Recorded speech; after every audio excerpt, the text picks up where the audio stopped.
Welcome to Pollen Weather by Pollen Wise App. It's Thursday, July 23rd. I'm Landon Bunderson, and this is the place for daily allergy news and forecasts.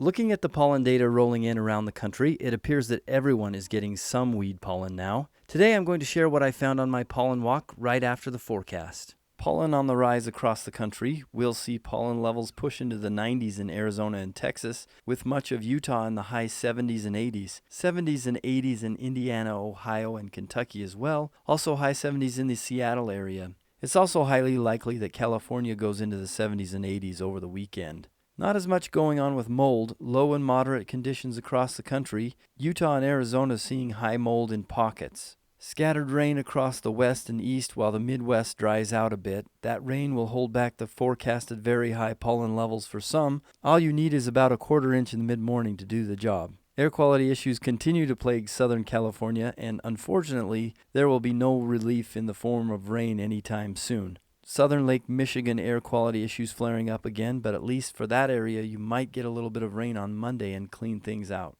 Temperatures are seasonal, very hot. Based on the medium range forecast, this warm spell could persist for a month or more. You'll often hear me recommend a regular pollen walk. Your objective with a pollen walk is to identify sources of pollen and check on the progress of the flowers that produce the pollen. Today I'm going to share what I found on my walk around my neighborhood. My home is surrounded by construction, and because of that, the area is overgrown with weeds. The top early season weed in my area is kochia. I have to hunt to find a pigweed or a ragweed, but I can find kochia any place there is disturbed soil. I'm allergic to kochia, so I keep an eye on it as it matures. Anytime I'm out and about in the neighborhood, I check on the kochia and other weeds so I can know when the levels are really going to take off. Here's what I found in my neighborhood. I found many plants like this one whose flowers hadn't fully formed. I could see where the immature flower buds were starting to develop and swell a little bit, but I didn't see anything that would be producing flowers. In the same patch of weeds, I also found some like this. The buds were fully formed and some were even open, showing their small yellow petals. Once you see flowers forming, it's time to avoid the area.